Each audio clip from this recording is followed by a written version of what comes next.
Hey everyone! Today I'll be unboxing and reviewing the Yunzii AL68. It's a 65% keyboard with 66 keys and it comes with a knob.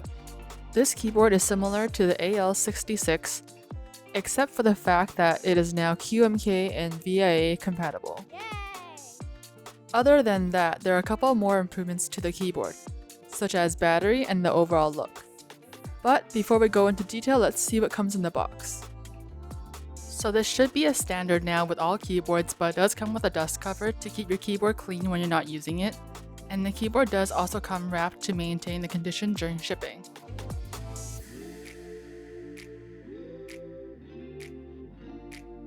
Upon first impressions, the keyboard looks a lot like the AL66, which I don't mind because I actually really liked the look of that keyboard. This one is a silver one, but it does come in a black colorway also. It no longer has the light strip on the side, keeping the look more simple. But the back now has a glossy metal plate, which it did not have previously. I really like the mirror-like finish on the back of the keyboard. It gives a more premium look.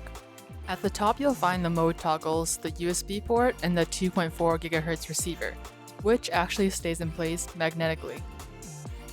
It does come with a few accessories, which we'll take a look at right now. So it does come with 2 extra switches. Mine are the Cocoa Cream V2 ones. The other option for this keyboard would be the Milk V2. It also comes with a keycap and switch puller and a USB-C cable. And finally, some extra accented keycaps, along with some Mac ones as well.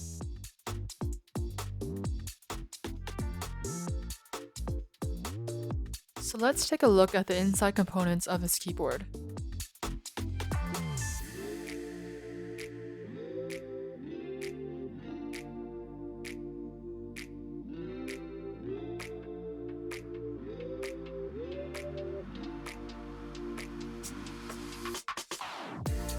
I found the brightness average, not too bright, not too dim.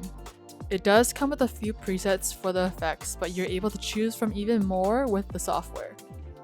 The original keycaps are not shine through, so it does make the light shine through less, but if you're the type to like a lot of RGB, then I bet you change the keycaps anyway. The stabilizers are overall very good.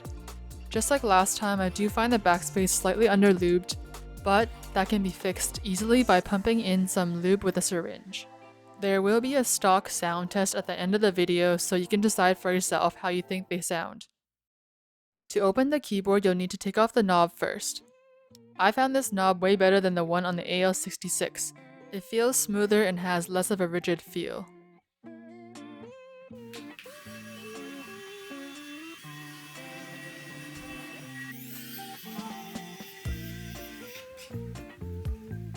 So one thing I like about this keyboard is that there is only one cable you need to detach to take the 2 pieces apart, making this on the easier side of modding.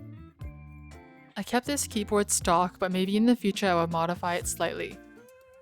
So let's take a look at the components underneath it all. This keyboard comes with 2 3000 mAh batteries, making it a total of 6000 mAh. Next it comes with a super sticky foam pad, which I feel like it could have been denser. So if I was to mod this keyboard, I would switch this piece out for a better one. Next we have the PCB and a PET sound layer, a switch pad, sound dampening plate foam, a PC plate, and this keyboard is gasket mounted with thin silicone gaskets. So while I'm putting the keyboard back together, here are my thoughts. I really like the new look they gave this keyboard. Yes, they took away the lights on the side of the keyboard, but I do like the added metal plate on the back. It makes it look more premium. The change in the knob really makes a difference as well. This one feels more premium than the one on the AL66. I do wish they provided a different foam pad instead. I would actually argue the ones that come with the AL66 are better. With the difference of $20, you do get QMK and VIA compatibility, but it's on sale right now for only a $10 difference, which sounds like a good deal to me. The stabilizers are great out of the box, which is always a relief because tuning stabilizers can get kind of annoying. If you're looking for an aluminum 65% keyboard with QMK and VIA compatibility, then this may be for you. At the end of the video, there will be a stock sound test. Thanks for watching, and if you haven't already, please like and subscribe, it really helps this channel out.